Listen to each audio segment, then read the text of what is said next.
Muy buena noche, bienvenido hoy, como siempre, a su programa Acción Positiva. Me acompaña hoy el licenciado Mauricio Berreondo, un abogado penalista quien ya nos ha acompañado en ocasiones anteriores y con quien hemos tocado pues muchos temas interesantes. Así que bienvenido, licenciado, un gusto tenerlo aquí con nosotros. Muchas gracias, doctor, el gusto es mío y gracias nuevamente por la invitación. Gracias a Honor. usted por venir. Yo sé que está siempre muy ocupado y yo sé que el tema que vamos a hablar hoy pues es algo que lo mantiene a usted con bastantes horas de trabajo.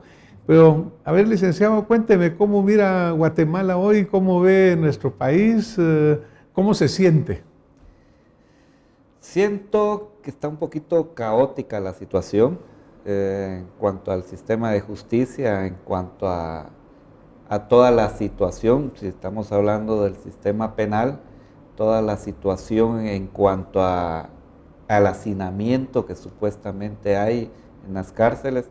Por supuesto que lo hay, pero la justificación es que hay hacinamiento y que piensan construir nuevas cárceles, pero no explican las razones de ese hacinamiento, que son otras circunstancias completamente distintas al que se esté capturando a personas todos los días. Claro, bueno, realmente, pues sí, este tema del hacinamiento, etcétera, que usted menciona, es muy importante, ¿verdad? Pero en general, pues Guatemala es un país violento, un país que vemos que sigue desesperado ante el crimen, como que siempre observamos esta disyuntiva que tenemos como ciudadanos de decir, bueno, que a todos los metan presos, ¿verdad? Y por otro lado decimos, pero ¿y qué hace tanto preso ahí? Y a lo que van a hacer es aprender es una academia del crimen, por otro lado, ¿verdad, licenciado? Entonces, sí consideramos muy interesante poder platicar con usted sobre, por ejemplo, la gran pregunta que uno podría decir, ¿están todos los que están hoy en las cárceles? ¿Deberían de estar ahí? Y me recuerdo que cuando hablábamos con usted el tema, usted me dijo, sí, porque a lo mejor hay un montón en la calle que deberían de estar presos y no lo están. Es decir, ahí caemos en esta controversia, ¿va, licenciado? Pero tal vez entonces siguiendo la ruta de lo que usted mencionaba del hacinamiento, de la sobrecarga, del sobrecosto que esto representa, y lo que yo le preguntaba, mire, ¿y será que todos los que están ahí tienen que estar? Le cuento que hace poco tuvimos acá invitados a unos colegas médicos del Salvador, con quien estuvimos hablando sobre el VIH, SIDA y pues obviamente lo que sucede en la población carcelaria.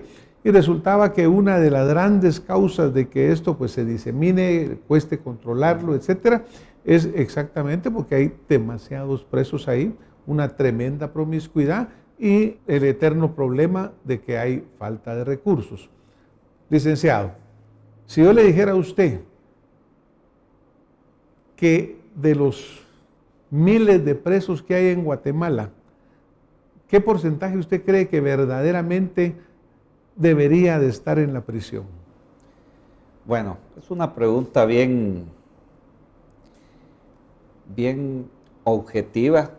Por supuesto, si uno quiere dar una respuesta clara, hay que considerar primero realmente cuántos están detenidos, cuántos están cumpliendo una pena. Si vamos a la versión del gobierno, dice que son 16,000 y tantos. Si vamos a la versión del director del sistema penitenciario, da otra cantidad.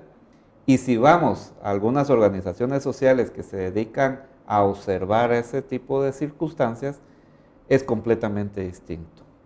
La Procuraduría de los Derechos Humanos hace poco presentó un informe a las Naciones Unidas donde se detalla claramente que no se sabe cuántos están detenidos.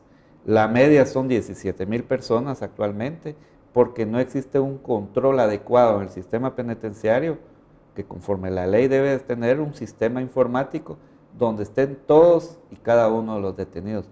Hay muchos detenidos, algunos que están pendientes de juicio, otros que no se han presentado ante un juez, pero que no están en ese sistema, por lo tanto eso no es real.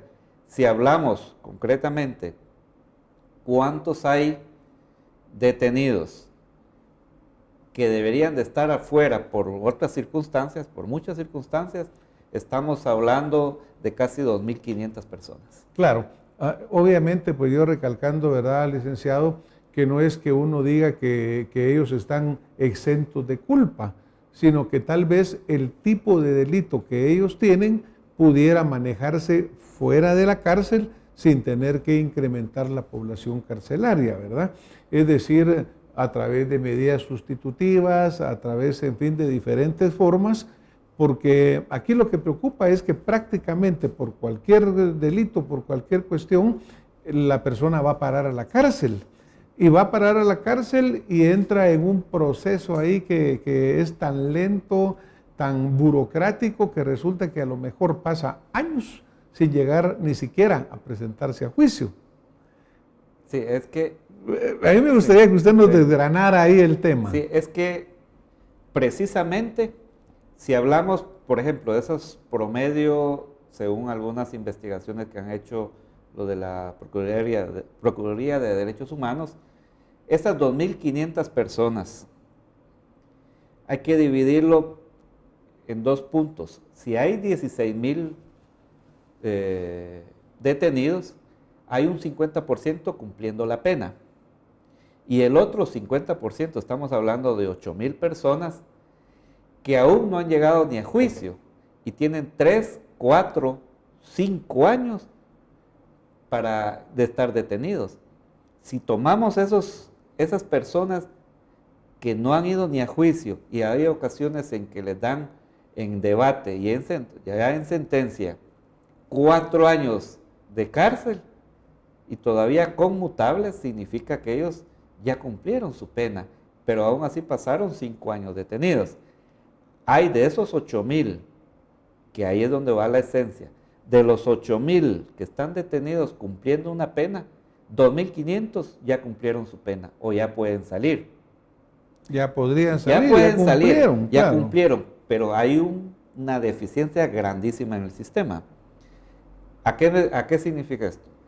Muchas de esas personas no saben leer ni escribir, no tienen la capacidad para pagar un abogado, no sabe que ya tienen derecho a salir, porque jamás nadie, que está la ley que obliga, que el organismo judicial está obligado a informar el día exacto en que cada persona debe salir, pero eso no lo hacen.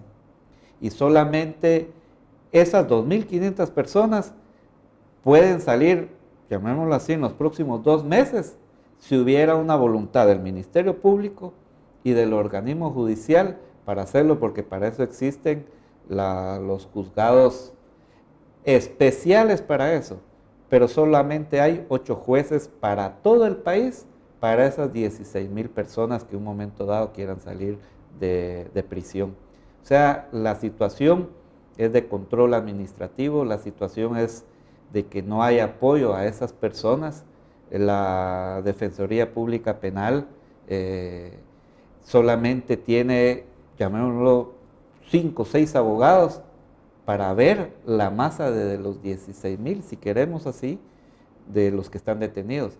Ya hay estadísticas que por cada abogado de la Defensoría Pública Penal para ver la ejecución, o sea, para que puedan salir, son 800 detenidos por cada uno de esos 6 abogados. O sea, si hablamos de 800, va a pasar 3, 4 años y no van a terminar de que esas personas que ya cumplieron su pena puedan salir de